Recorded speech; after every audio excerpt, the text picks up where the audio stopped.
Chapitre 1. Les fondations. Cole Anderson avait bâti sa vie comme il avait bâti tout le reste, méthodiquement, délibérément, et avec une volonté de faire qui n'avait jamais existé pour personne. À 42 ans, il mesurait 1,90 m et ses larges épaules avaient porté le poids des attentes de sa famille depuis ses 18 ans. Ses yeux gris acier avaient vu les combats en Afghanistan, les conseils d'administration de Chicago et la naissance de ses 2 enfants. Rien ne l'avait encore brisé. L'empire du bâtiment hérité de son père avait triplé sous sa direction. Anderson & Son n'était pas qu'une simple entreprise. C'était un héritage taillé dans le béton et l'acier, bâti sur le principe que la parole d'un homme était son engagement. La réputation de Cole dans le secteur était légendaire, juste mais impitoyable, généreuse envers ceux qui la méritaient et absolument impitoyable envers ceux qui le trahissaient. Son mariage avec Diana avait commencé comme un conte de fées 15 ans plus tôt. Elle était la fille d'une famille éminente de Chicago, belle et intelligente, avec un rire qui pouvait illuminer n'importe quelle pièce. Ils s'étaient rencontrés lors d'un gala de charité où Cole était l'orateur invité, pour parler du programme d'emploi des vétérans de son entreprise. Diana l'avait contacté par la suite, sincèrement intéressée par son travail, et Cole s'était senti captivé par bien plus que sa beauté. Leurs premières années furent dorées. Diana le soutenait dans ses longues heures de développement de l'entreprise, comprenant que la réussite exigeait des sacrifices. À la naissance d'Emma il y a 10 ans, suivie de leur fils Tyler 2 ans plus tard, Cole pensait avoir tout ce qu'un homme pouvait désirer. Il travaillait 16 heures par jour, non par cupidité, mais pour assurer leur avenir, pour construire un avenir durable pour ses enfants. Mais en cours de route, le conte de fées avait commencé à s'effondrer. Diana s'était distante ces 2 dernières années. Cole attribuait cela au stress. Les difficultés d'apprentissage de Tyler exigeaient une attention particulière, et Emma devenait plus indépendante et stimulante. Diana avait commencé à consacrer plus de temps à son club de lecture, à ses cours de yoga, à ses soirées entre filles. Cole lui faisait entièrement confiance. Dans son monde, la loyauté était primordiale, et il n'avait jamais remis en question la sienne. L'ironie ne lui échappait plus. La même confiance inébranlable qui avait fait sa réussite en affaires l'avait aveuglé chez lui. Le téléphone de Cole vibra sur son bureau tandis qu'il consultait les rapports trimestriels. Un SMS de Diana. Il avait hâte d'être à ce soir. La maison serait parfaite. Ce soir, c'était le 38e anniversaire de Diana. Cole avait organisé une petite réunion. Sa sœur, Laura, ses amis du club de lecture et quelques voisins. Rien d'extravagant, juste comme Diana le préférait. Il avait même fait appel à un traiteur pour que Diana n'ait pas à se soucier de la cuisine. En rentrant chez lui par les rues bordées d'arbres de leur quartier de WK, Cole ressentit la satisfaction familière d'une vie bien rangée. Les maisons ici reflétaient le succès et la stabilité, tout comme sa propre maison de style colonial avec sa pelouse parfaitement entretenue et son allée circulaire. C'était pour cela qu'il avait travaillé. La sécurité, le prestige, un endroit où ses enfants pourraient grandir en sécurité. Il s'engagea dans l'allée à côté de la BMW blanche de Diana. Remarquant que l'Audi noir de Rick Hoffman était déjà là, Rick était l'ami du club de lecture de Diana, un agent immobilier divorcé qui avait rejoint le groupe 6 mois plus tôt, le seul homme de leur cercle littéraire, ce qui avait surpris Cole.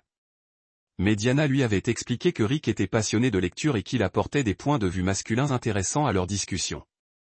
Cole prit le cadeau d'anniversaire de Diana sur le siège passager. Une paire de boucles d'oreilles en diamant Tiffany qui lui avait coûté plus cher que la plupart des gens ne gagnent en un mois. Il l'avait vu les admirer dans la vitrine le mois dernier, et il n'oubliait jamais ce genre de détails. La maison était chaleureuse et accueillante lorsqu'il entra, emplie du murmure des conversations et des rires. Diana apparut dans le couloir, radieuse dans une nouvelle robe noire qu'il ne reconnut pas. Elle l'embrassa sur la joue, mais son sourire semblait forcé, son regard manquant de croiser le sien. « Timbre parfait, dit-elle. Tout le monde est là. » Cole se faufila parmi l'assemblée, jouant le rôle du mari attentionné. Il discutait avec Laura de ses enfants, discutait de la valeur des biens immobiliers avec les voisins et se retrouva même dans une conversation étonnamment captivante avec Rick sur l'histoire militaire. Rick n'avait jamais servi, mais il avait beaucoup lu sur le conflit en Afghanistan et posé des questions pertinentes sur le déploiement de Cole. Au fil de la soirée, Cole remarqua des détails qui le perturbaient. Diana riait trop fort aux blagues de Rick. Rick semblait inhabituellement familier avec la disposition de leur maison. Il remplissait son verre sans demander où se trouvaient les glaçons.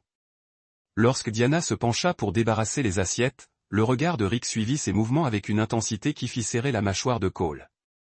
Mais ces observations subtiles étaient faciles à ignorer. Cole avait appris dans l'armée à se fier à son instinct, mais il avait aussi appris à ne pas agir sur la foi de soupçons sans preuve. Il classa les détails et continua d'être un hôte parfait. La fête se termina vers 22h.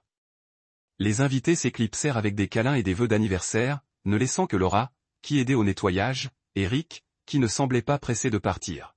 « Je devrais y aller », dit finalement Rick tandis que Laura ramassait son sac à main. « Super fête, Diana. »« Cole, toujours un plaisir. » Cole regarda Rick par la vitre de devant se diriger vers sa voiture, remarquant que l'homme se déplaçait avec une assurance qui suggérait qu'il avait déjà emprunté cette allée à maintes reprises. Cette pensée lui parut étrange. Quand Rick était-il venu ici en dehors des réunions du club de lecture? Il a l'air sympa, dit Cole tandis que Diana verrouillait la porte d'entrée. Rick, oui, c'est devenu un très bon ami, un grand soutien pendant, vous savez, tout le stress lié à la situation scolaire de Tyler. Cole hocha la tête, même si quelque chose dans son ton était étrange. Diana n'avait jamais mentionné que Rick soutenait particulièrement Tyler. En fait, elle parlait rarement des membres du club de lecture. Alors qu'il montait, le téléphone de Cole vibra, un email professionnel. Un problème sur le chantier du Millennium Park. Rien d'urgent, mais quelque chose qu'il devrait régler dès lundi matin. Il était tellement concentré sur la lecture des détails qu'il faillit manquer la brusque. Cole, j'ai besoin de vous parler de quelque chose d'important. Sa voix était tremblante, désespérée d'une manière qui s'était familiarisée. S'il s'agit des enfants, nous pouvons en discuter brièvement. S'il s'agit de nous, il n'y a rien à discuter. Il s'agit des deux. Cole, je vais en thérapie, travaillant sur moi-même. Je comprends maintenant ce que j'ai fait de mal. Comment j'ai blessé tout le monde. Je veux faire amende honorable. Cole est entré dans son étude loin de l'audience des enfants. Amende. Je veux réessayer. Pas avec notre mariage. Je sais que c'est fini. Mais en étant mère, je veux être meilleure pour Emma et Tyler. Diana, vous les voyez tous les week-ends, mais ce n'est pas la même chose. Ils sont si distants, tellement prudents autour de moi. Emma parle à peine. Et Tyler agit comme s'il avait peur de moi. J'ai perdu mes enfants. Cole. Cole a regardé à travers sa fenêtre d'étude sur Emma et Tyler, qui riaient maintenant sur une blague partagée pendant qu'ils nettoyaient la table du dîner. Ils avaient l'air heureux, en sécurité, à bout par des problèmes d'adultes. Tu ne les ai pas perdus, Diana. Vous avez choisi Rick sur eux. Il y a une différence. Mais je peux choisir différemment maintenant. Je peux être la mère qu'ils méritent.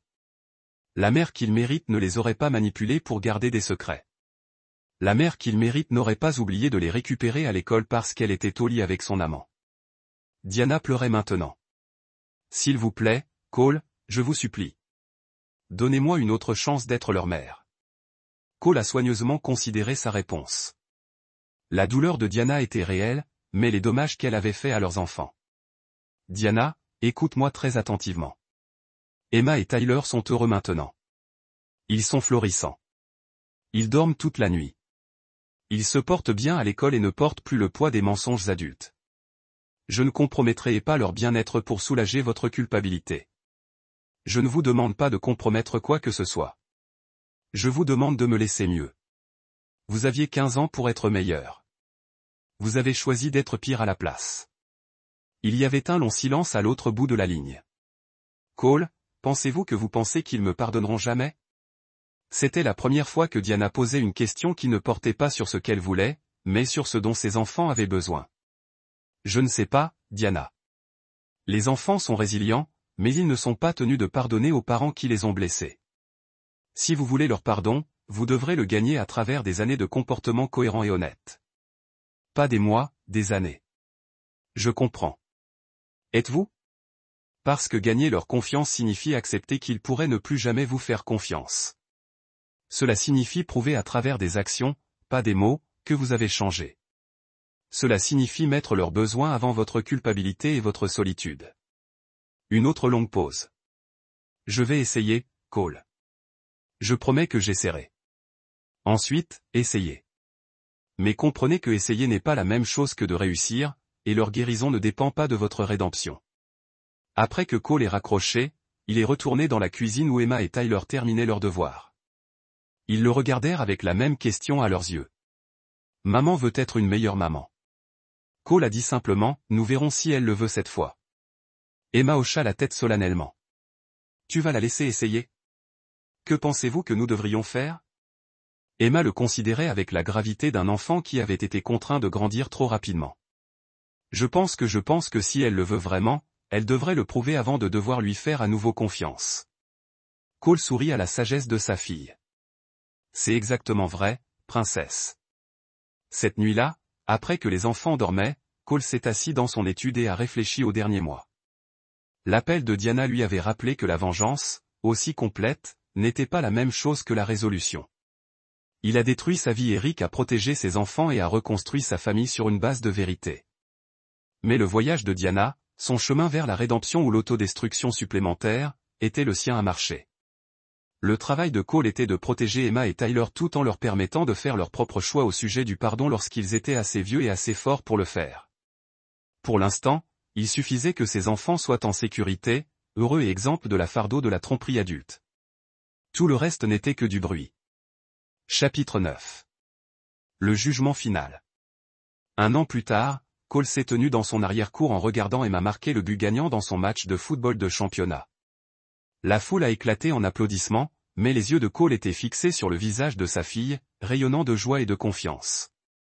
Le visage d'un enfant qui savait qu'elle était aimée inconditionnellement. Tyler a couru sur le terrain avec les autres frères et sœurs, s'attaquant à Emma dans un câlin de célébration qui les a fait tomber à l'herbe et au rire. Cole a capturé le moment sur son téléphone, un autre souvenir à ajouter à la collection qu'il avait construite de leur vie après les mensonges. Alors que l'équipe célébrait, Cole a remarqué que Diana se tenait à l'extrémité du terrain. Elle venait au jeu d'Emma depuis 6 mois, gardant ses distances, mais se présentant régulièrement. Fidèle à sa parole, elle essayait de faire ses preuves à travers des actions plutôt que des promesses. Diana avait obtenu un emploi dans une petite entreprise de marketing en banlieue. Un travail qui a payé une fraction de son salaire précédent, mais lui a permis de reconstruire lentement sa carrière. Elle avait déménagé dans un meilleur appartement plus près de l'école des enfants et avait terminé un programme de thérapie intensif axé sur la compréhension de l'impact de ses choix. Plus important encore, elle avait cessé de demander des choses qu'elle n'avait pas gagnées. Après que la célébration de l'équipe est terminée, Emma a fait du jogging jusqu'à ce que Diana se tenait. Cole a regardé sa fille s'approcher de sa mère avec une distance polie. Pas l'affection chaleureuse du passé, mais pas la peur qui avait caractérisé leurs premières interactions post-divorce non plus. Bon jeu, ma chérie, dit doucement Diana. Ce dernier but était incroyable. Merci, la réponse d'Emma était cordiale mais gardée. Tu viens à Tyler's School jouer la semaine prochaine si tu aimes que je sois là. Emma le considérait avec la délibération prudente qu'elle a développée lorsqu'il traitait avec sa mère. Tyler veut que vous veniez. Moi aussi. Je pense que c'était des progrès. Cole réalisa. Pas le pardon qui pourrait ne jamais venir complètement, mais une volonté provisoire de permettre à Diana de retourner dans les bords de leur vie. Les yeux de Diana se remplissaient de larmes à ce petit cadeau d'inclusion. Je serai là au premier rang. D'accord. Mais si vous rendez Tyler triste, je vais demander à papa de vous faire partir. Diana hocha la tête, acceptant la condition avec la grâce de quelqu'un qui comprenait qu'elle n'avait pas le droit d'exiger une confiance inconditionnelle. Plus tard dans la soirée, Cole s'est assis dans son étude en examinant les plans architecturaux pour un nouveau projet lorsque son téléphone a sonné. Un numéro inconnu. Cole Anderson. Monsieur Anderson, voici David Chin du pénitencier de l'État de l'Illinois. J'appelle à propos de Rick Hoffman. L'attention de Cole s'est affûtée. Et lui? Monsieur Hoffman a été retrouvé mort dans sa cellule ce matin. Suicide apparent. Il a laissé une lettre spécifiquement adressée à vous. Cole n'a ressenti aucune satisfaction à cette nouvelle, seulement un sentiment d'achèvement creux. Que dit la lettre? Nous ne pouvons pas vous le lire par téléphone, mais nous pouvons vous le poster si vous le souhaitez. Il a été effacé par notre service de sécurité. Envoyez-le. 3 jours plus tard, Cole a tenu la dernière lettre de Rick Hoffman entre ses mains. L'écriture était tremblante, désespérée, rien de tel que le scroll confiant que Cole se souvenait des documents immobiliers. Cole, je sais que tu ne veux probablement pas entendre de moi, mais j'avais besoin que tu saches que tu avais raison sur tout. Je suis exactement le genre d'homme qui détruirait quelqu'un d'autre pour me sauver. J'ai essayé de blâmer Diana pour mes crimes parce que je ne pouvais pas faire face à la vérité sur qui j'étais vraiment. J'ai eu 1 an ici pour réfléchir à ce que j'ai fait à votre famille. Pas seulement l'affaire, c'était assez grave, mais ce que j'ai fait à vos enfants. J'ai convaincu Emma de vous mentir parce que j'étais un lâche qui ne pouvait pas faire face aux conséquences de mes actions. J'ai manipulé l'amour d'une petite fille pour sa famille et je l'ai transformé en arme contre son propre père. C'est impardonnable. Je le sais maintenant. Diana t'aimait. Vous savez, même quand elle était avec moi. Elle parlait constamment de vous. Votre intégrité, votre force, votre dévouement à vos enfants. Elle savait ce qu'elle abandonnait. Elle ne pouvait tout simplement pas s'empêcher de le faire de toute façon. Je ne sais pas si cela le rend meilleur ou pire. Je ne demande pas le pardon. Je ne demande rien. Je voulais juste que vous sachiez que vos enfants méritent mieux que nous les avons donnés tous les deux. Ils méritent un père comme toi. Quelqu'un qui met son bien-être devant ses propres désirs. Prendre soin d'eux. Ils ont de la chance de vous avoir. Rick. Cole a lu la lettre 2 fois, puis l'a alimentée dans son déchiqueteur de papier. La dernière tentative de rédemption de Rick était trop petite, trop tard, et Cole n'avait pas intérêt à porter le poids de la culpabilité d'un mort. Ce week-end, Cole a emmené Emma et Tyler à la maison du lac avec Jennifer et sa fille Stephanie. C'était devenu une tradition régulière, 2 parents célibataires créant le genre d'expérience familiale que leurs enfants méritaient. Alors que Cole regardait ses enfants nager et jouer dans l'eau claire, Jennifer l'a rejoint sur le quai. Diana m'a appelé hier. Dit soigneusement Jennifer. Elle a demandé si je pensais que vous envisageriez jamais de lui donner une autre chance. Cole a continué à regarder ses enfants. Que lui avez-vous dit?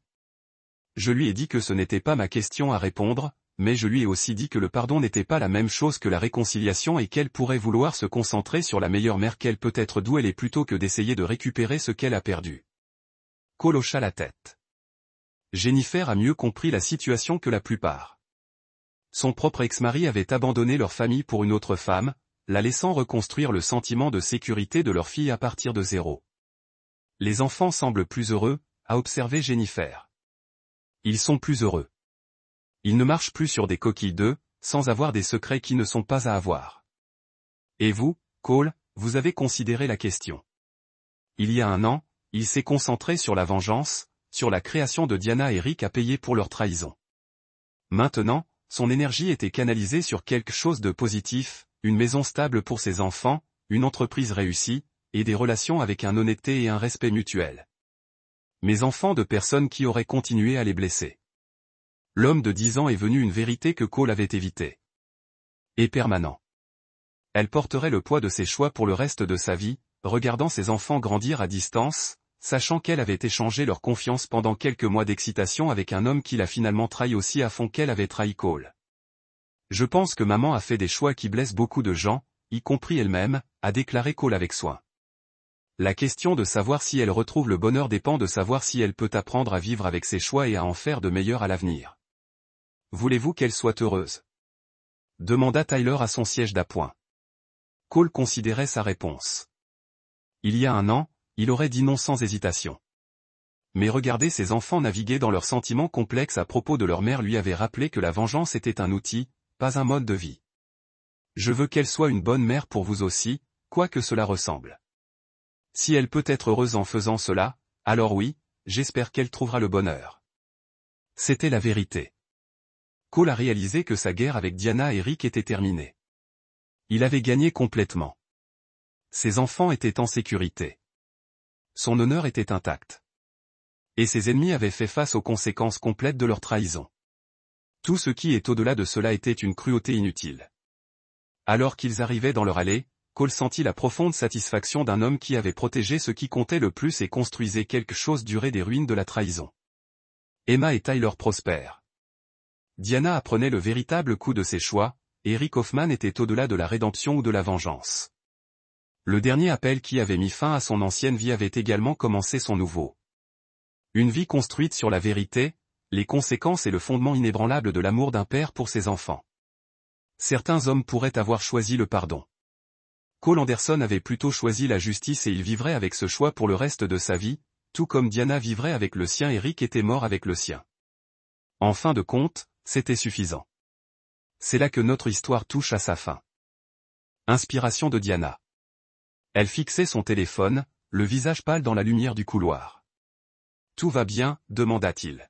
« Quoi ? » « Oh, oui, juste Laura qui me remerciait pour la fête. » Le sourire de Diana était trop éclatant, trop rapide. Elle glissa son téléphone dans son sac à main d'un geste qui semblait délibérément désinvolte. Plus tard, tandis que Diana dormait à ses côtés, Cole fixa le plafond et tenta de chasser le sentiment que quelque chose de fondamental avait changé dans son monde parfaitement ordonné. Il avait bâti sa vie sur la confiance et la loyauté, des principes qui ne l'avaient jamais trahi, ni en affaires ni au combat.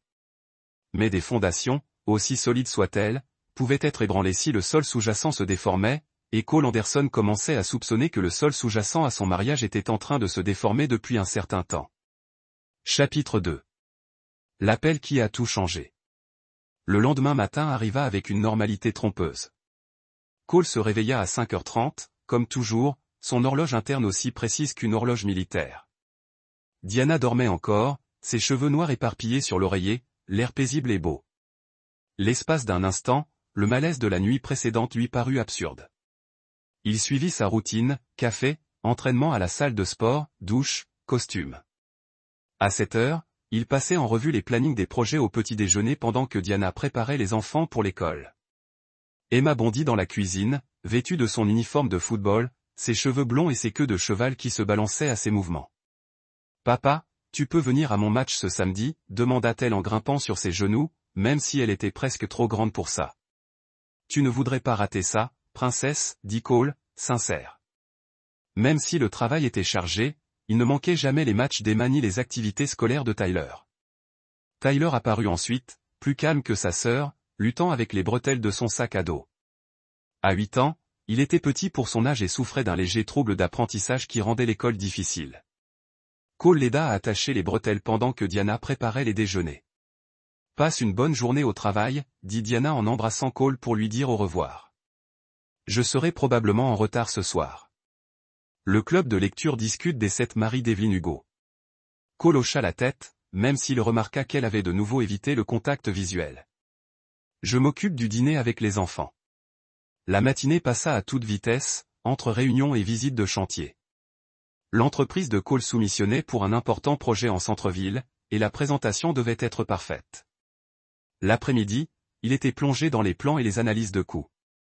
Ses préoccupations antérieures avaient été balayées par les exigences du travail. À 16 heures, son assistante frappa à la porte de son bureau. « Monsieur Anderson, votre femme a appelé. Elle voulait vous rappeler son club de lecture ce soir et vous a demandé si vous pouviez aller chercher les enfants. » Cole fronça les sourcils. Diana n'appelait jamais son bureau pour des questions d'emploi du temps courantes.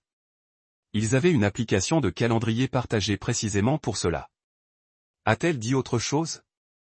Juste qu'elle rentrerait tard. Vers 23 heures, peut-être minuit.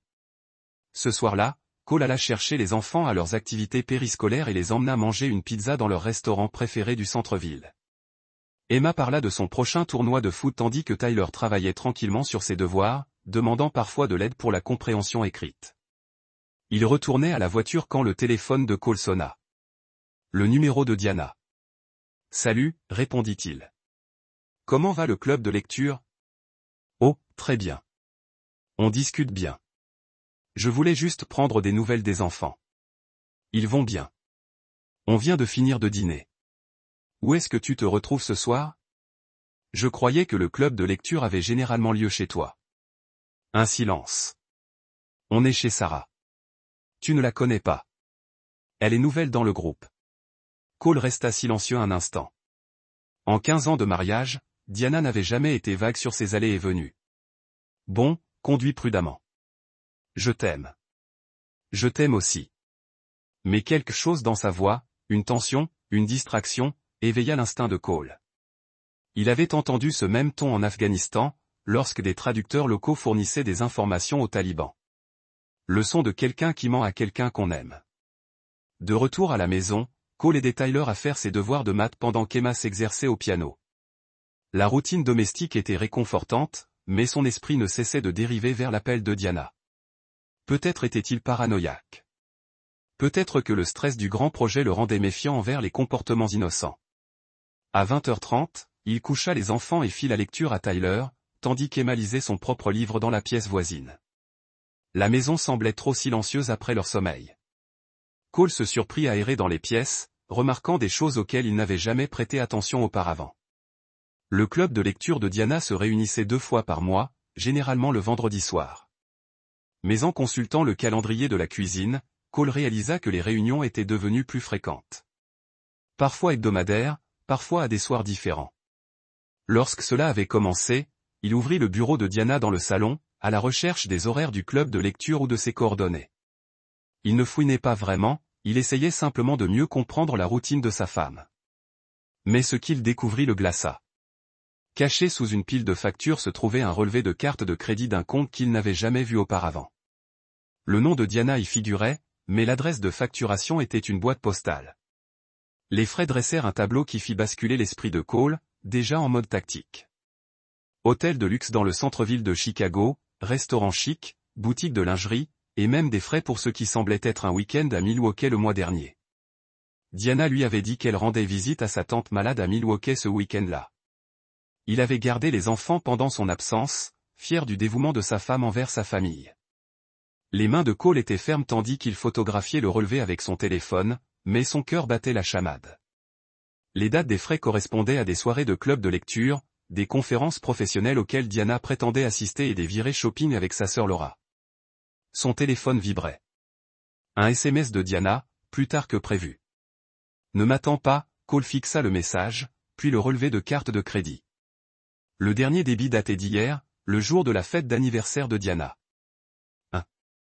Débit à l'hôtel Four Seasons du centre-ville, horodaté à 14h47. Pendant qu'ils travaillaient, pendant que leurs enfants étaient à l'école, Diana était dans un hôtel de luxe avec quelqu'un.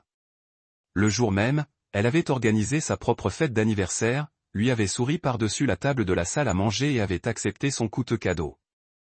La trahison le frappa comme un coup dur, mais l'expression de Cole resta inchangée. 15 ans dans la construction et 4 missions en Afghanistan lui avaient appris à contrôler ses réactions, à réfléchir stratégiquement, même lorsque les émotions menaçaient de le submerger. Il était sur le point de reformuler sa phrase lorsqu'il entendit des pas à l'étage. La voix d'Emma qui parlait à quelqu'un. Cole monta les escaliers en silence, pensant qu'elle appelait probablement d'un cauchemar, mais la porte d'Emma était fermée, et il l'entendit parler au téléphone, son vieux portable qu'on lui avait donné pour les urgences. « Je sais, mais je l'ai promis. » Emma disait, « Papa est en bas. » Il ne sait rien. Le sang de Cole se glaça. Il colla son oreille contre la porte. Elle dit qu'il était important que papa ne le découvre pas avant quand. Je ne comprends pas pourquoi je ne peux pas le lui dire. Un silence. D'accord, mais je n'aime pas mentir à papa. Il est toujours honnête avec nous. Je sais que tu as dit que maman aurait des ennuis, mais un autre silence de plus cette fois. Rick, j'ai peur. Et si papa apprenait que je savais? Il ne me le pardonnerait jamais. Rick. L'ami du club de lecture de Diana parlait à sa fille de 10 ans de lui cacher des secrets. La vision de Cole s'assombrit. Son instinct lui criait de franchir la porte et d'exiger des réponses, mais son entraînement tactique le retenait. Il avait besoin de plus d'informations avant d'agir. La voix d'Emma était plus basse maintenant, effrayée. Tu promets à maman de ne pas être blessé? Tu promets à papa de ne pas me détester? Cole recula, l'esprit en ébullition. Quoi qu'il se passe, sa fille était manipulée pour couvrir Diana et Rick. La loyauté d'Emma envers sa mère était instrumentalisée contre son propre père. La trahison était plus profonde que l'adultère.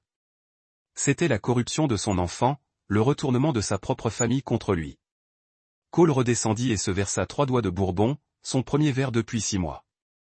Assis dans son bureau, entouré de photos de famille et de décorations militaires, il planifiait sa prochaine action avec la même précision froide dont il avait fait preuve autrefois pour traquer les combattants talibans dans les montagnes afghanes. Mais cet ennemi ne se cachait pas dans des grottes ou derrière des bombes placées au bord des routes. Cet ennemi dormait dans son lit, mangeait à sa table et faisait de ses enfants ses complices. Lorsque Diana rentra à minuit 47, sentant l'eau de Cologne et le vin inconnu, Cole avait pris sa décision. Il fit semblant de dormir tandis qu'elle se glissait dans son lit à côté de lui, mais son esprit était bien éveillé, calculant et planifiant. Diana Anderson et Rick Hoffman avaient commis l'erreur de sous-estimer Cole Anderson. Ils avaient supposé que parce qu'il les aimait, il serait faible. Ils avaient oublié que l'homme qui avait bâti un empire du bâtiment et survécu à 4 déploiements au combat ne pardonnait pas la trahison. Ils allaient la prendre à leurs dépens. Chapitre 3. La découverte. 3 semaines plus tard, Cole était devenu un homme que Diana reconnaissait à peine, bien qu'elle fût trop distraite par sa propre tromperie pour remarquer le changement. Il était devenu hyper attentif aux détails, planifiant ses journées avec une précision militaire pour recueillir des renseignements sur les activités de sa femme. Le relevé de carte de crédit secret n'était qu'un début. Cole engagea un détective privé, un ancien rangé de l'armée nommé Tony Costano, spécialisé dans les affaires matrimoniales. Le rapport préliminaire de Tony était arrivé le matin même, et il dressait le portrait d'une trahison qui remontait à 8 mois. Diana et Rick se retrouvaient au Four Seasons tous les mardis et vendredis. Ils partaient en week-end à Milwaukee, Nashville et San Francisco, toujours lorsque Diana prétendait être à des conférences ou rendre visite à sa famille. Plus accablant encore, Rick était entré chez Cole au moins 15 fois en son absence, par le garage avec ce qui semblait être sa propre télécommande. Mais le détail qui fit serrer la mâchoire de Cole fut l'observation de Tony concernant les enfants.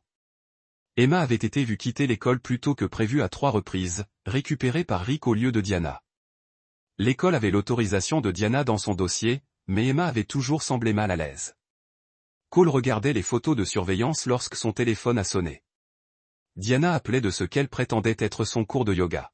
« Salut, chérie.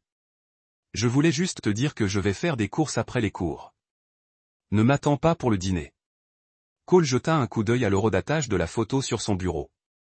Diana et Rick entrant à l'hôtel Four Seasons il y a 30 minutes. Pas de problème. Emma a un entraînement de foot de toute façon. Super. Je t'aime. Je t'aime aussi. Le mensonge était facile maintenant. Cole avait découvert qu'il avait un talent pour la tromperie quand les enjeux étaient suffisamment élevés. Ce soir-là, Cole aidait Tyler à faire ses devoirs lorsqu'Emma s'est approchée de lui. Elle était silencieuse et renfermée ces derniers temps. Des cernes sous les yeux trahissaient ses nuits blanches. « Papa, je peux te demander quelque chose ? » Toujours, princesse. Emma s'assit sur le canapé à côté de lui, se curant les ongles, une habitude nerveuse qu'elle avait prise récemment. Si quelqu'un te demandait de garder un secret susceptible de blesser quelqu'un que tu aimes, que ferais-tu ? La poitrine de Cole se serra, mais sa voix resta calme. C'est une question difficile. Peux-tu m'en dire plus sur ce secret ? Je ne peux pas. C'est le problème. Les yeux d'Emma se remplirent de larmes. J'ai promis de ne rien dire, mais tenir cette promesse me semble mal. Cole mit le livre de mathématiques de Tyler de côté et serra Emma contre lui. Écoute-moi, ma chérie. Aucun adulte ne devrait jamais demander à un enfant de cacher des secrets à ses parents. Si quelqu'un te demande de faire ça, il te demande de faire quelque chose de mal. Mais si révéler le secret pouvait blesser maman ? La question frappa Cole comme un coup de poing dans le ventre.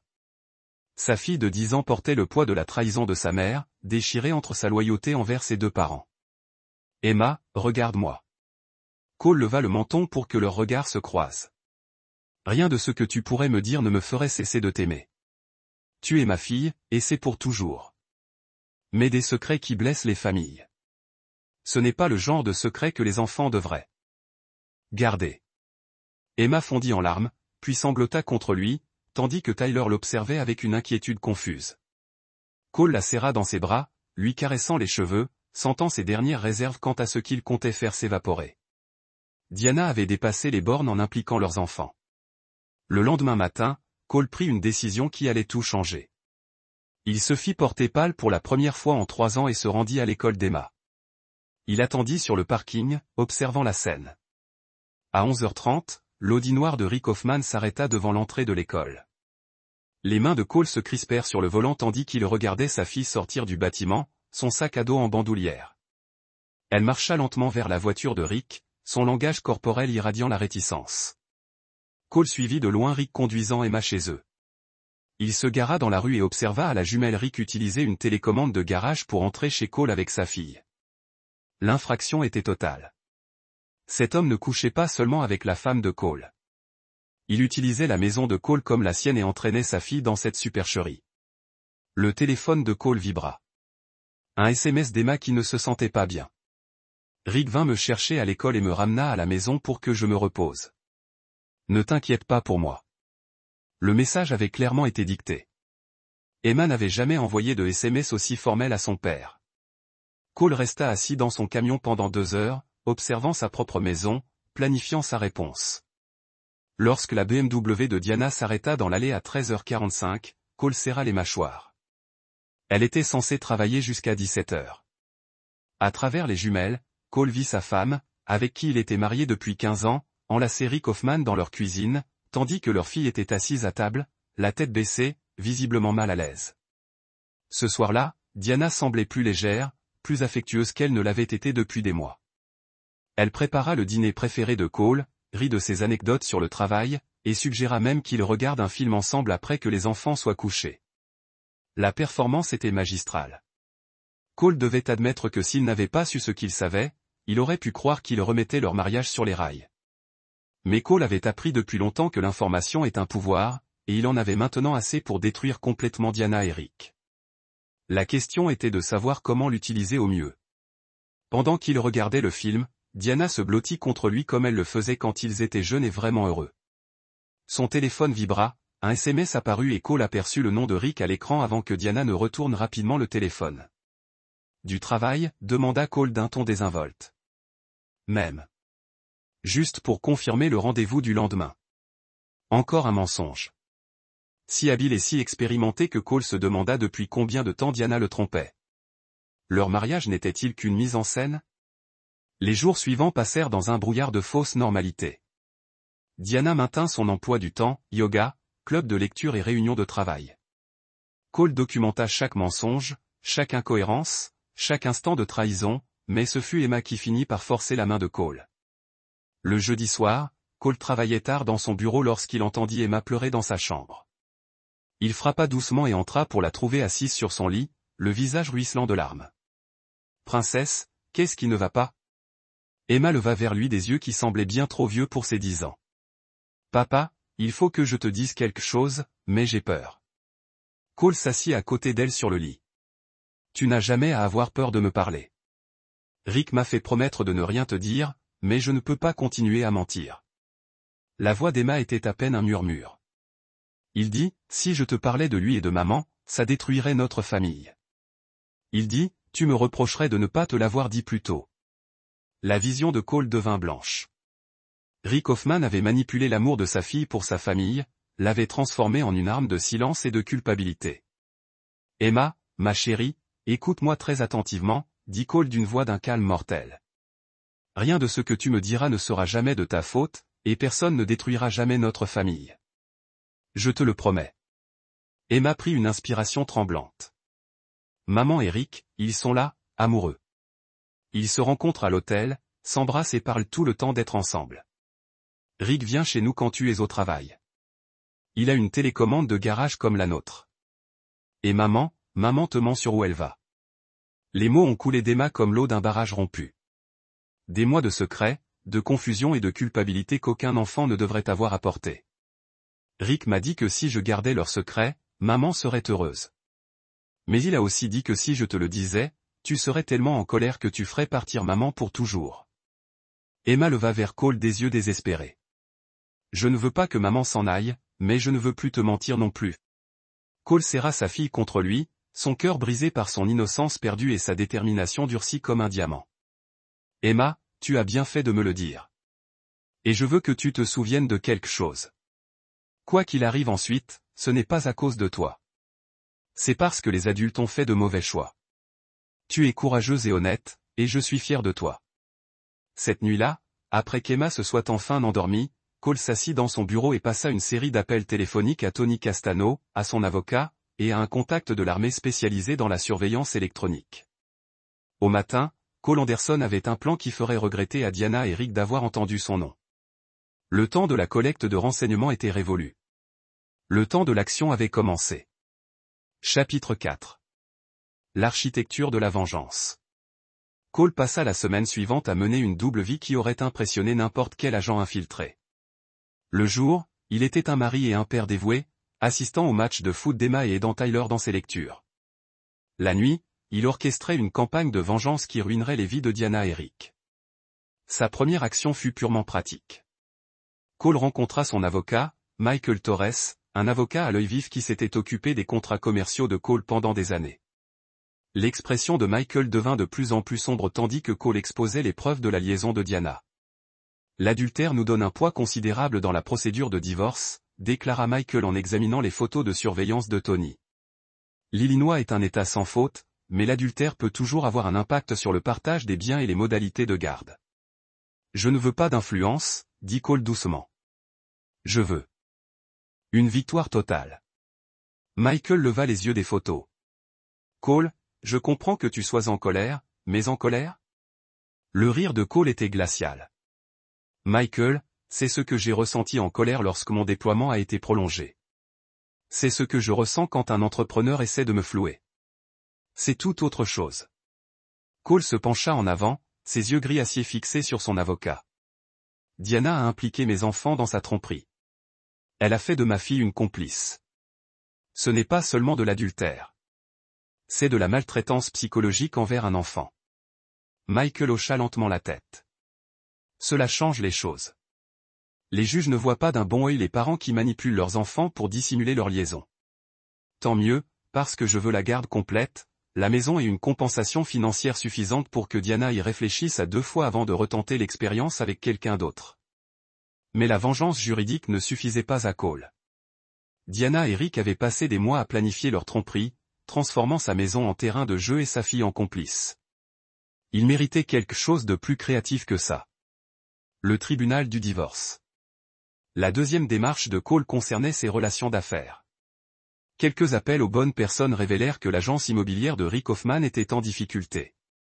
Rick s'était fait plusieurs ennemis dans le secteur avec ses tactiques agressives et son éthique douteuse.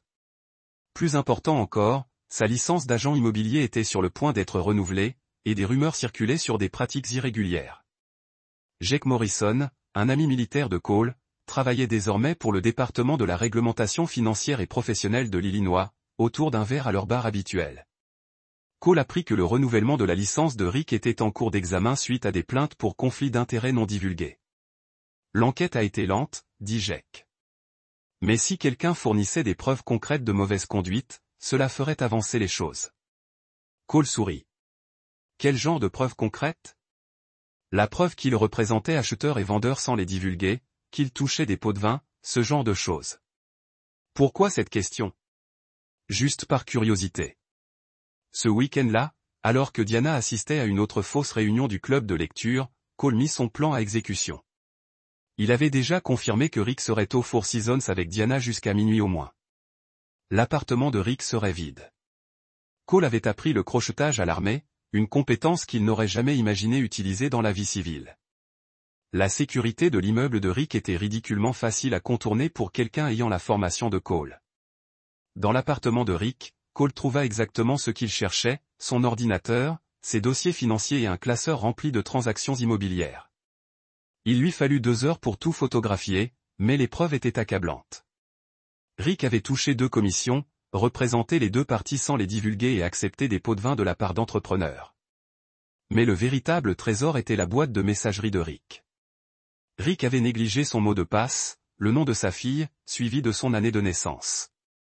Les courriels dressaient le portrait d'un homme qui enfreignait régulièrement les règles de l'immobilier et s'en vantait auprès de ses collègues.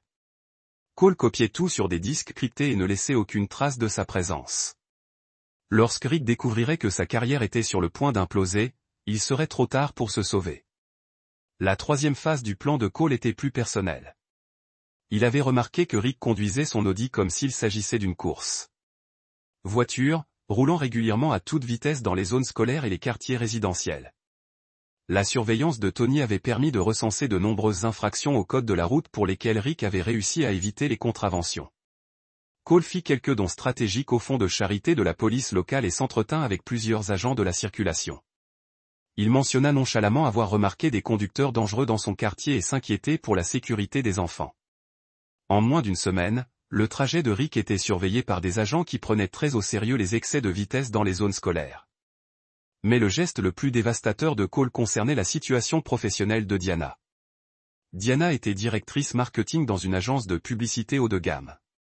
Son travail exigeait discrétion, professionnalisme et une confiance absolue de la part de clients qui payaient des prix élevés pour leur confidentialité. Cole avait rencontré la responsable de Diana, Margaret Chin, lors de plusieurs événements professionnels. Margaret était une professionnelle de la vieille école, le genre de femme qui accordait une importance primordiale à sa réputation. Elle avait bâti son agence sur la promesse que ses employés étaient irréprochables. Après des recherches approfondies, Cole apprit que l'agence de Diana était en concurrence pour un important contrat avec un client conservateur, une chaîne de restaurants familiale fière de ses valeurs traditionnelles. Le contrat valait plus de 2 millions de dollars et assurait l'avenir de l'agence. Le plan de Cole pour Diana allait devoir attendre le moment idéal. Mais lorsque ce moment viendrait, il détruirait sa carrière aussi profondément qu'elle avait détruit leur mariage. Tandis que Cole orchestrait ses divers plans de vengeance, il maintenait son image de mari parfait. Il offrit des fleurs à Diana, invita la famille à dîner et lui fit même la surprise d'un week-end au lac Léman.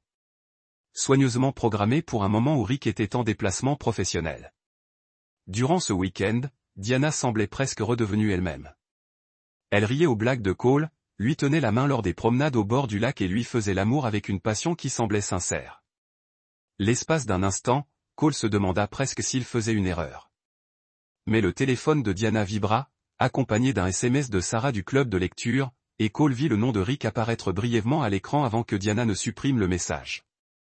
Le spectacle reprit et la détermination de Cole se renforça. Lors de leur dernière nuit au lac. Tandis que Diana dormait paisiblement à ses côtés, Cole contemplait le clair de lune se reflétant sur le lac. Ils s'approvisionnèrent en eau et repensèrent à la vie qu'ils avaient bâtie ensemble. 15 ans de mariage, 2 beaux enfants, une entreprise prospère et un avenir qui semblait autrefois assuré. Diana avait tout laissé tomber pour quelques mois d'excitation avec un homme qui traitait l'éthique immobilière comme des suggestions. Le téléphone de Cole vibra, un SMS de Tony lui parvint. Target est de retour à Chicago. Reprenant la surveillance le lendemain, Cole supprima le message et se retourna pour regarder sa femme endormie. Le visage de Diana était paisible, sans aucune trace de culpabilité ni d'inquiétude. Elle croyait sincèrement qu'elle s'en tirerait à bon compte. Le temps que Diana réalise ce qui se passait, la vengeance de Cole serait totale et irréversible. Elle avait détruit leur mariage par des mensonges et des tromperies, mais Cole y mettrait fin avec vérité et conséquence. La différence était que son approche durerait éternellement, tandis que la sienne était bâtie sur du sable. Chapitre 5. La tempête parfaite. L'opportunité de Cole se présenta 3 semaines plus tard, un mardi qui avait commencé comme tous les autres, mais qui se terminerait avec les lèvres de son ennemi en ruine. Ce matin-là, Diana l'embrassa au revoir avec ce qui semblait être une affection sincère. Je suis à l'hôtel Morrison aujourd'hui pour la présentation des comptes du restaurant, dit-elle. Souhaitez-moi bonne chance. Cole sourit et lui souhaita bonne chance, sachant que Diana ne serait pas près de l'hôtel Morrison. La surveillance de Tony avait confirmé que mardi était le jour habituel de Diana et Rick au Four Seasons. Ce que Diana ignorait, c'est que Cole avait orchestré le timing de tout ce qui allait se passer. À 9h30, Cole appela le bureau de Margaret Chen. Margaret, c'est Cole Anderson. J'espère que cela ne vous dérange pas que je vous appelle, mais je voulais aborder un sujet sensible concernant la présentation des comptes du restaurant. La voix de Margaret était chaleureuse mais professionnelle. Bien sûr, Cole, qu'avez-vous en tête?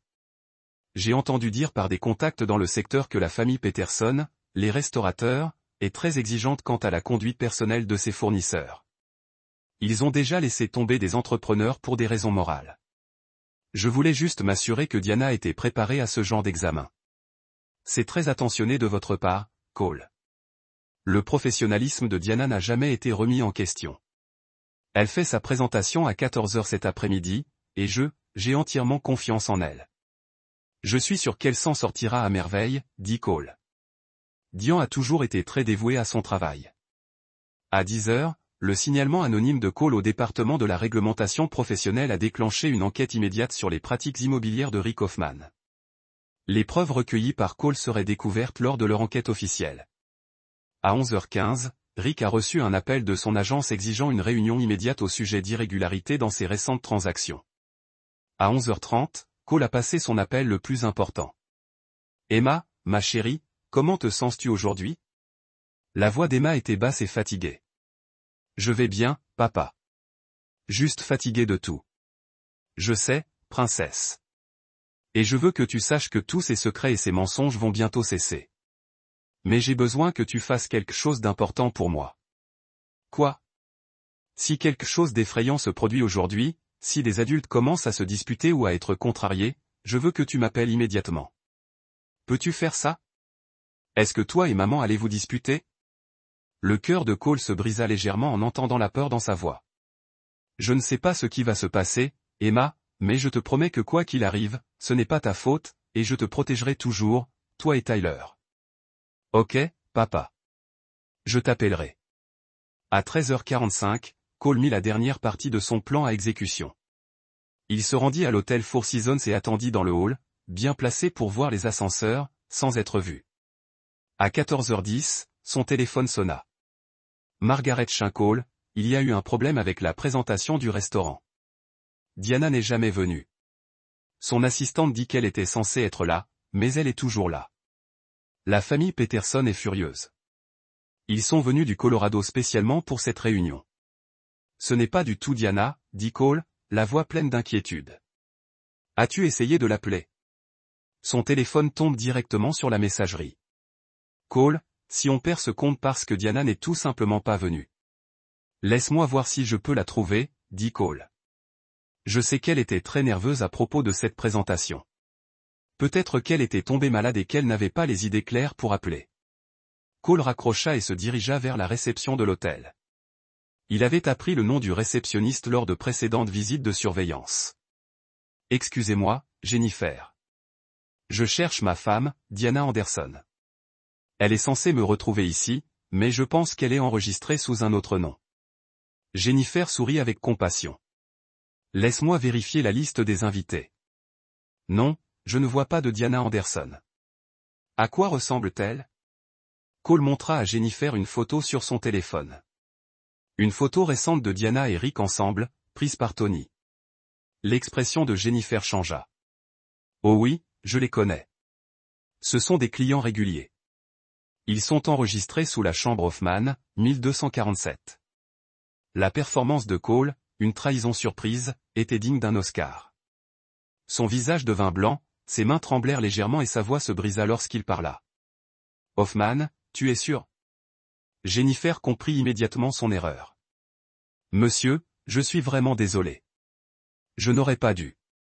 Ce n'est rien, dit Cole doucement. Merci pour votre honnêteté. Cole prit l'ascenseur jusqu'au 12e étage, le cœur battant, non pas de peur, mais d'impatience.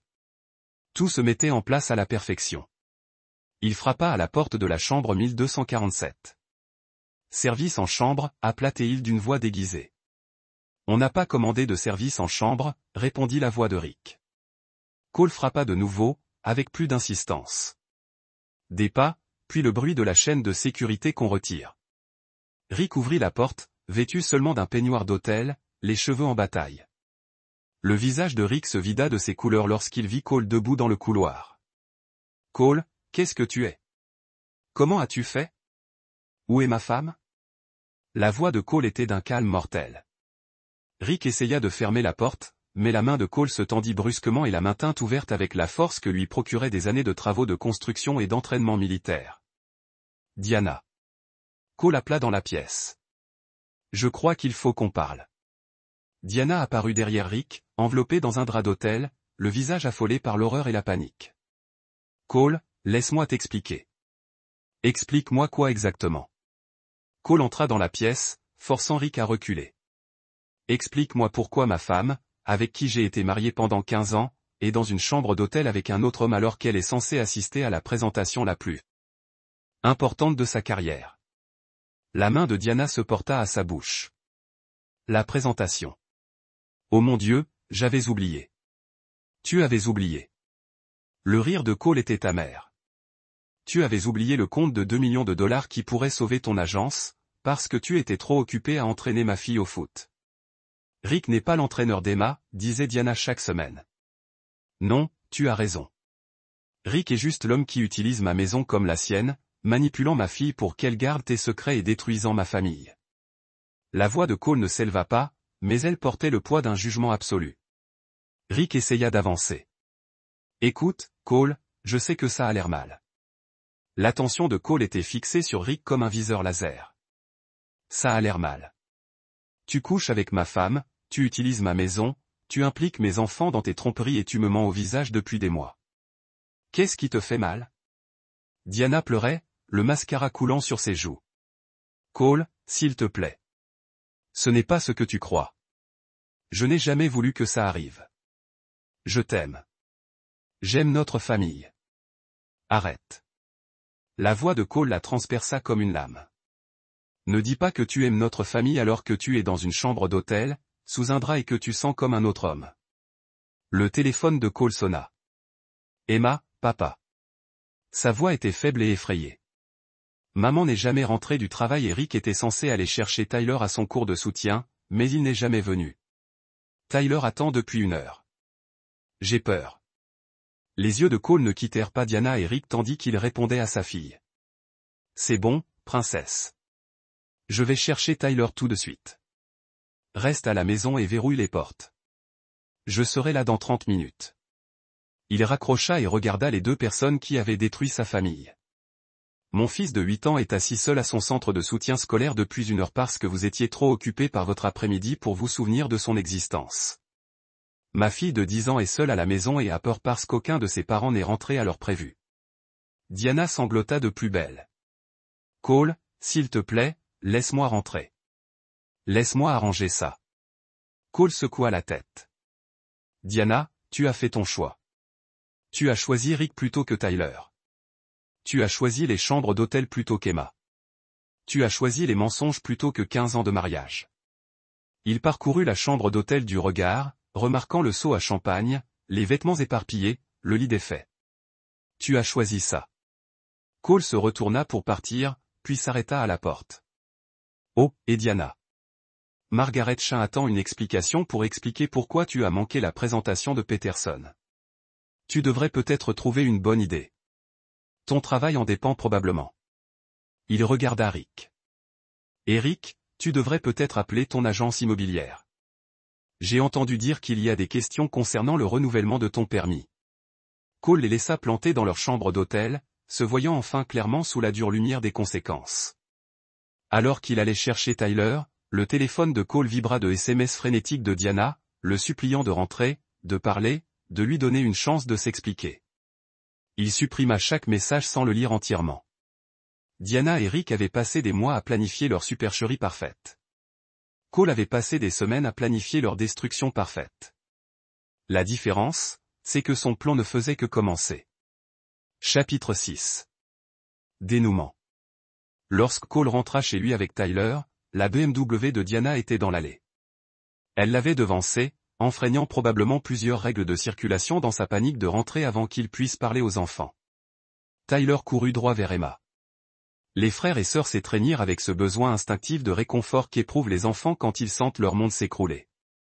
Cole les observa depuis la porte, le cœur brisé par leur innocence perdue. Diana sortit de la cuisine, ayant remis ses vêtements habituels, et tenta de se remaquiller. Ses yeux étaient rouges de larmes, elle s'était pourtant ressaisie pour devenir l'épouse et la mère qu'elle était censée être. Les enfants, montez faire vos devoirs, dit-elle avec un calme forcé. Papa et moi devons parler. Emma regarda ses parents d'un air entendu. Tu vas divorcer? La question flottait dans l'air comme la fumée d'un incendie. On va arranger les choses, dit Diana rapidement. Tout ira bien. Mais Emma regardait Cole, pas Diana. Cole s'agenouilla à hauteur des yeux de sa fille. Emma, Tyler, les choses vont changer dans notre famille. Mais sachez que quoi qu'il arrive entre maman et moi, ça n'a rien à voir avec vous. On vous aime tous les deux plus que tout au monde. Les lèvres de Tyler tremblèrent. Tu nous quittes, papa? Je ne vais nulle part, mon pote. Je te le promets. Après que les enfants furent montés, Diana et Cole se firent face dans leur salon, la même pièce où ils avaient fêté leurs anniversaires, leur matin de Noël et d'innombrables moments en famille qui ressemblaient désormais à des mensonges. Cole, laisse-moi t'expliquer, commença Diana. Expliquer quoi? Que tu avais oublié notre fils à son centre de soutien scolaire parce que tu étais au lit avec Rick? Que tu me mens depuis des mois? Que tu as fait de notre fille ta complice? Diana tressaillait à chaque accusation. Ça n'aurait pas dû se passer comme ça. Je n'ai jamais voulu faire de mal aux enfants, mais tu leur as fait du mal. Tyler resta assis seul pendant 1 heure, se demandant pourquoi personne ne se souciait assez de lui pour le prendre dans ses bras. Emma porte le poids de tes secrets depuis des semaines. Elle a eu peur de me dire la vérité parce que Rick l'a convaincu que cela détruirait notre famille. Rick n'a jamais voulu dire non. La voix de Cole était sèche. Ne le défends pas devant moi. Pas chez nous. Pas après ce qu'il a fait à nos enfants. Diana s'assit lourdement sur le canapé, son sang-froid parfait finissant par craquer. Je ne sais pas comment ça a commencé. J'étais seul. Tu travaillais tout le temps. Eric était là, tout simplement. Il m'écoutait. Il me faisait me sentir belle à nouveau. Je travaillais pour construire quelque chose pour notre famille, pour toi et les enfants. Chaque jour de congé, chaque week-end au bureau, tout était pour nous. Mais tu n'étais jamais là, Cole. Quand avons-nous parlé pour la dernière fois d'autre chose que de ton travail ou des emplois du temps des enfants? Quand m'as-tu regardé pour la dernière fois comme si tu me voyais vraiment?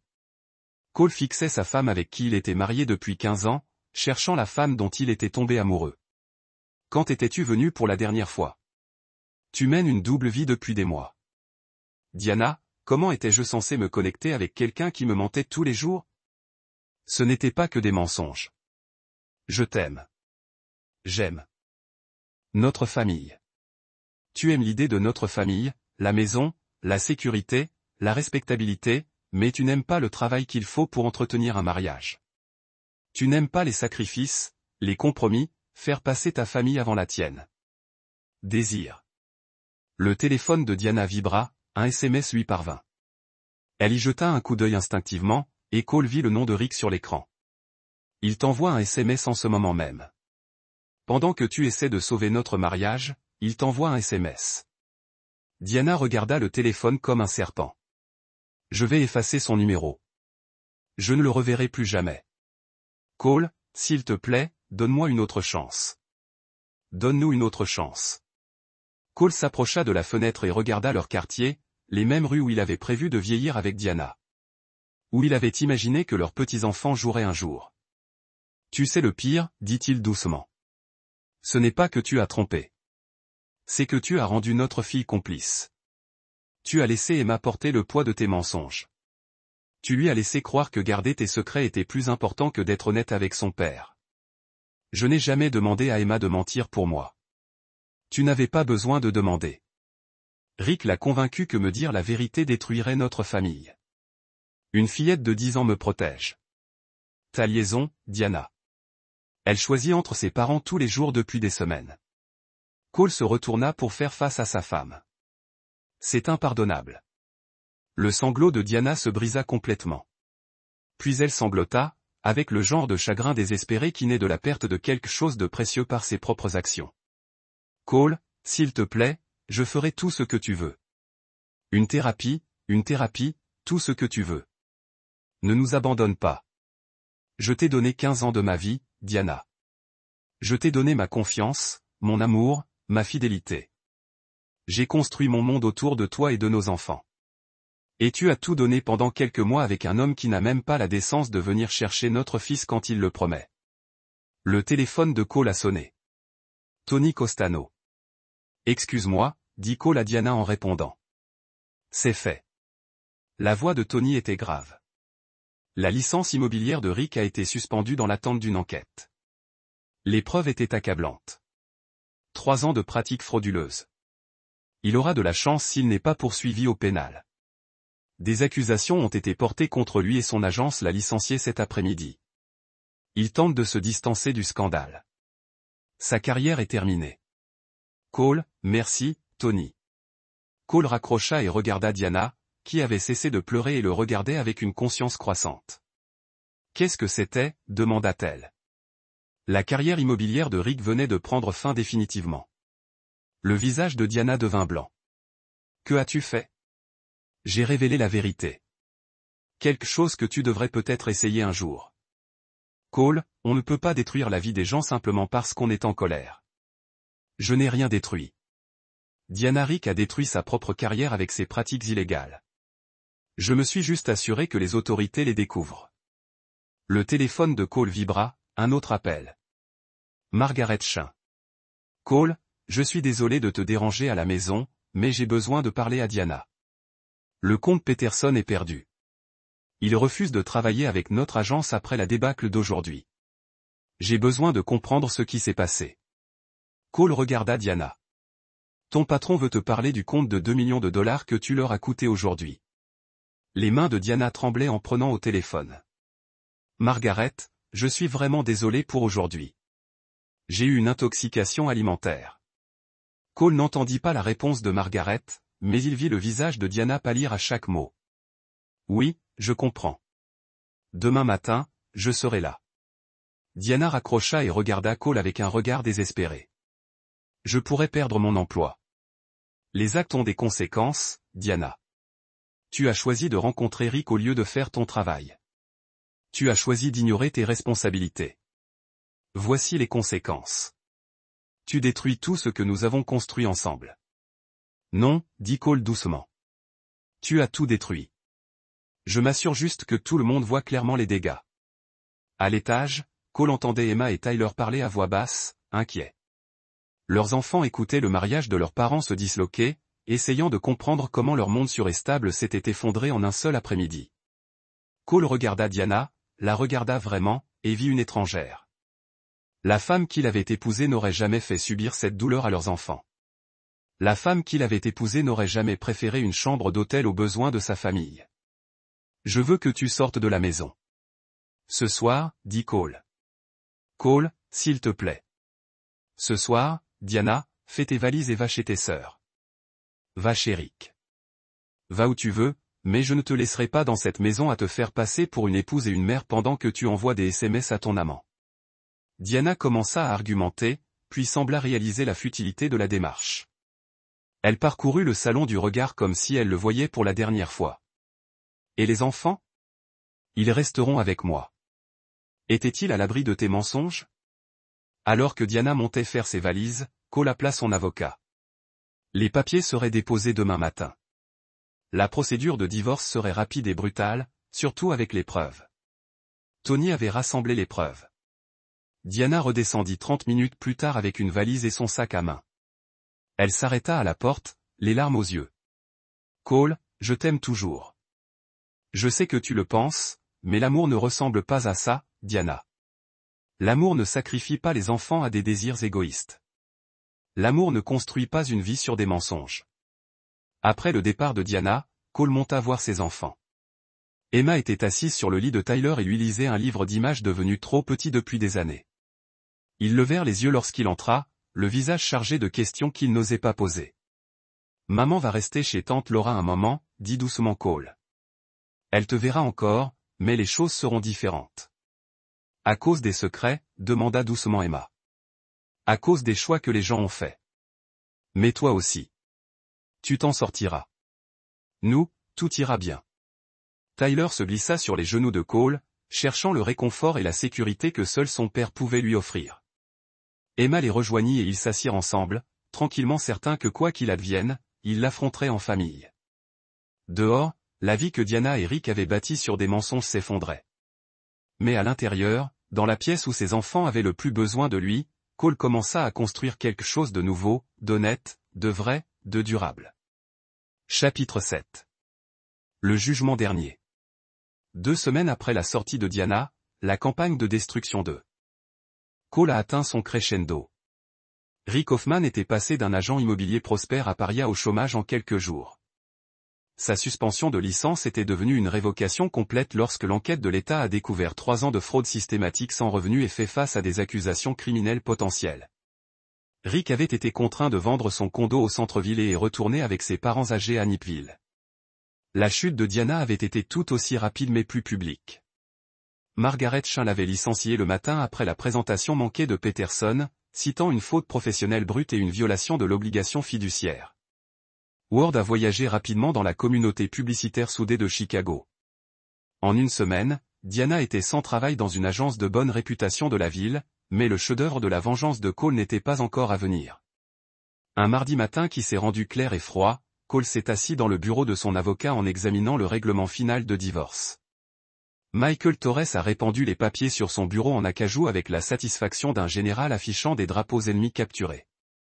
La garde complète des 2 enfants, de la maison, des actifs commerciaux de Cole protégés et Diana obtient un soutien minimal pour conjoint pendant seulement 2 ans.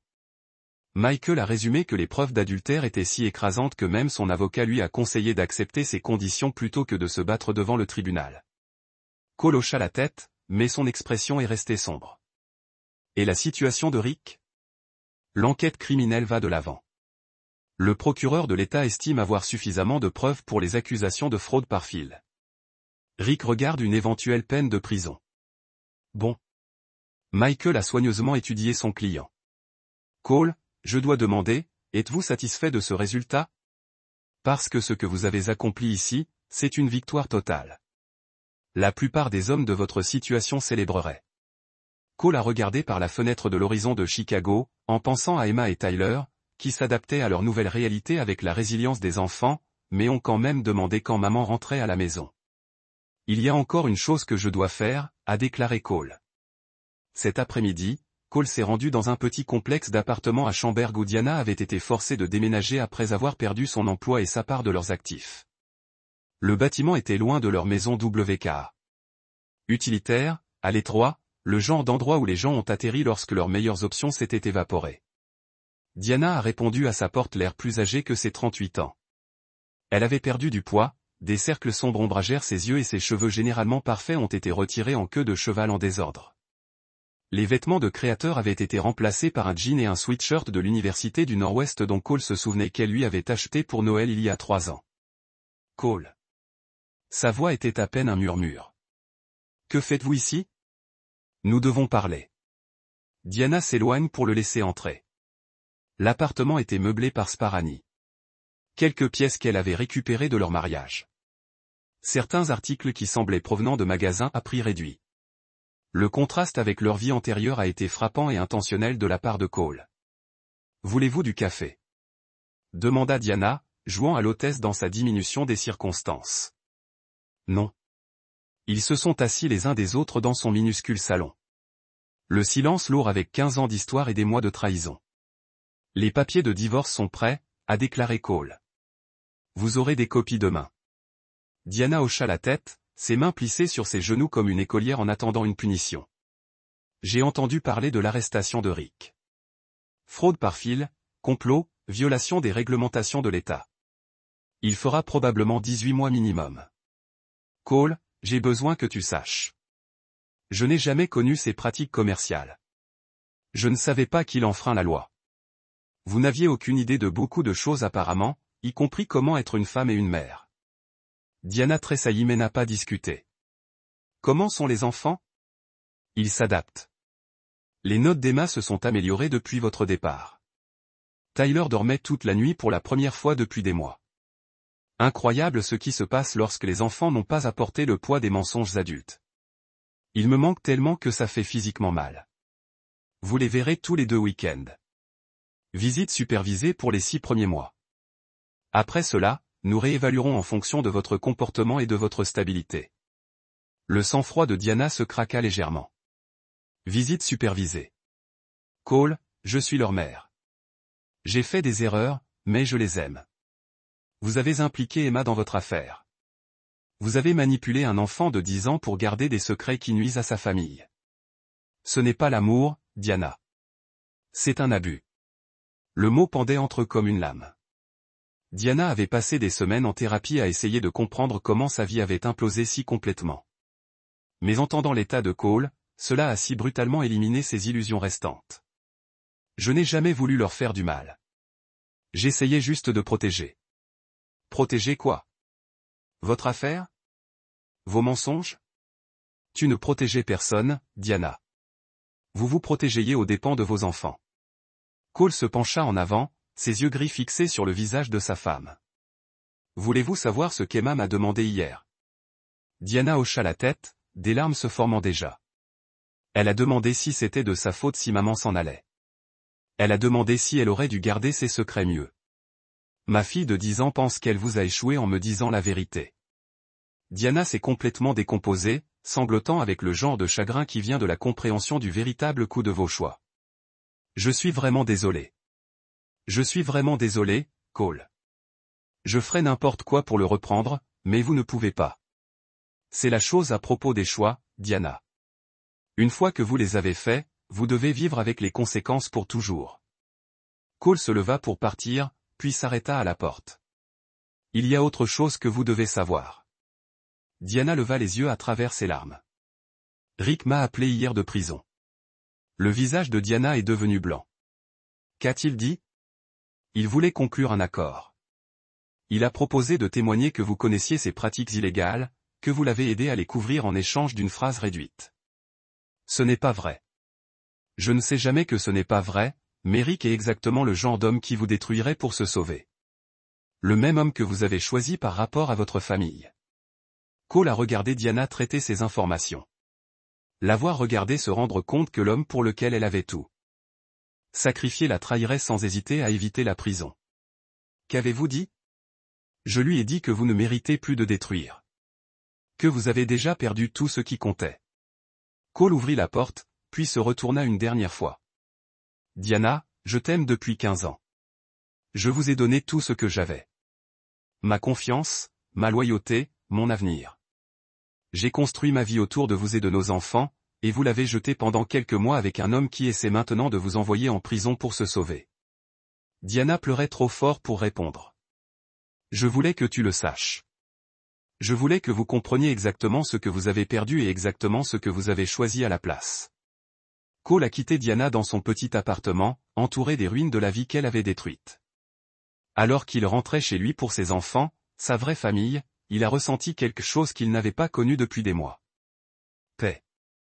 Diana et Rick avaient passé des mois à planifier leur tromperie, pensant qu'ils étaient assez intelligents pour avoir leur liaison sans conséquence. Ils avaient sous-estimé Cole Anderson, oublié que le même homme qui avait construit un empire de la construction et survécu à 4 déploiements de combat n'a pas pardonné la trahison. Maintenant, Rick faisait face à une peine de prison. Diana était au chômage et seule, et Cole a eu ses enfants et son honneur intact. L'équilibre avait été rétabli par la vérité, les conséquences et le genre de planification impitoyable que ses ennemis auraient dû attendre de lui. Certains hommes auraient pu se sentir coupables de la minutie de sa vengeance. Cole a seulement ressenti la satisfaction que la justice avait été rendue et ses enfants protégés de ceux qui les manipulaient et les tromperaient. La guerre était terminée. Cole Anderson avait complètement gagné. Chapitre 8. 3 mois plus tard, le printemps était arrivé à Chicago avec le genre de beauté brutale qui a fait oublier les résidents de l'hiver dur qu'ils avaient enduré. Cole se tenait dans son arrière-cour, regardant Emma botter des balles de football dans le filet qu'il avait installé, ses rires portant la cour comme de la musique. Tyler s'est assis à la table du patio, travaillant soigneusement à travers ses devoirs de lecture avec le focus et la confiance qu'il avait gagné depuis le départ de Diana. La maison était différente maintenant, plus légère, comme si un poids avait été retiré de sa fondation. Fini la tension qui avait imprégné chaque pièce pendant les mois de tromperie de Diana. À sa place était quelque chose que Cole avait presque oublié existant. Paix authentique. Son téléphone bourdonnait d'un texte de sa sœur Cathy, qui vivait à Denver. Les enfants vont toujours bien? Vous pensez toujours que vous devriez envisager de sortir ensemble? Cole sourit et ignora le message. Cathy voulait bien dire, mais elle ne comprenait pas que la définition du succès de Cole avait complètement changé. Il a mesuré la victoire maintenant et les notes améliorées de Tyler. Le retour d'Emma à sa personnalité ensoleillée et la satisfaction tranquille d'une maison construite sur la vérité plutôt que sur des mensonges. Le divorce avait été finalisé il y a 6 semaines. Les visites supervisées de Diana avec les enfants ont été maladroites et douloureuses pour toutes les personnes impliquées. Elle pleurait quand elle les avait ramassés et pleurait quand elle les a déposés. Incapable de comprendre pourquoi ses enfants semblaient de plus en plus éloignés d'elle, Emma avait finalement demandé à Cole pourquoi maman semblait toujours triste, et Cole lui avait donné la vérité en termes de 10 ans. Parfois, lorsque les gens font de mauvais choix, ils se sentent désolés par la suite. Mais se sentir désolé ne résout pas la blessure qu'ils ont causée. Rick Hoffman avait été condamné à 2 ans de prison fédérale pour fraude par fil et complot. Son procès avait été bref et décisif. La preuve que Cole avait recueillie était à la récupération, et l'avocat de Rick lui avait conseillé de plaider coupable et d'espérer la clémence. Il n'en avait obtenu aucun. Pendant la condamnation, Rick avait en fait tenté de blâmer Diana pour sa chute, affirmant qu'elle le distrait de ses obligations commerciales. Le juge n'avait pas été impressionné par cette défense et avait ajouté 6 mois à la peine de Rick pour manque de remords et incapacité à accepter la responsabilité.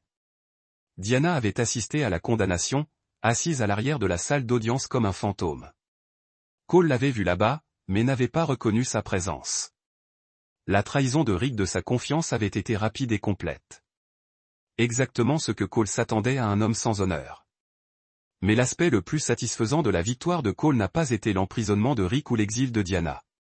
C'était la transformation qu'il avait vue chez ses enfants. Emma avait cessé de faire des cauchemars pour garder les secrets. Elle a ri plus librement, a parlé ouvertement de ses sentiments et avait même fait de nouveaux amis dans son équipe de football.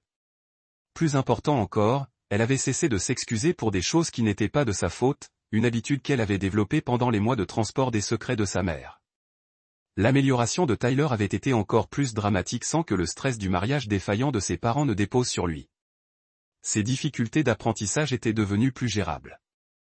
Il lisait au niveau scolaire pour la première fois de sa vie et avait commencé à faire des blagues au dîner. Quelque chose que Cole n'avait pas entendu depuis plus d'1 an. Papa Emma a appelé de la cour. Venez jouer avec nous. Cole a mis de côté son ordinateur portable et a rejoint ses enfants. Pendant l'heure suivante, ils ont joué au football, ont travaillé sur le vélo de Tyler et ont tout simplement apprécié d'être une famille sans l'ombre des mensonges et de la trahison qui les pendent. À l'approche de la soirée, Cole a préparé le dîner pendant que les enfants terminaient leurs devoirs. Cela était devenu leur routine, simple, honnête et fondée sur les bases de la confiance et du respect mutuel. Pendant le dîner, Emma a soulevé un sujet qui lui pesait l'esprit. Papa. La maman de Stéphanie a demandé si nous voulions venir à leur maison de Lowe ce week-end. Pouvons-nous y aller? Cole considérait l'invitation. Stéphanie était la meilleure amie d'Emma et sa mère, Jennifer, était une parent célibataire qui était devenue une bonne amie de Cole au fil des ans. Cela semble amusant. Que pensez-vous, Tyler? Tyler a hoché la tête avec enthousiasme. Puis-je apporter ma canne à pêche? Bien sûr. Alors qu'ils discutaient des plans du week-end, le téléphone de Cole a sonné. Numéro de Diana. Les enfants sont devenus silencieux, regardant Cole avec les expressions anxieuses qu'ils ont développées chaque fois que leur mère les a contactés. Bonjour, Diana.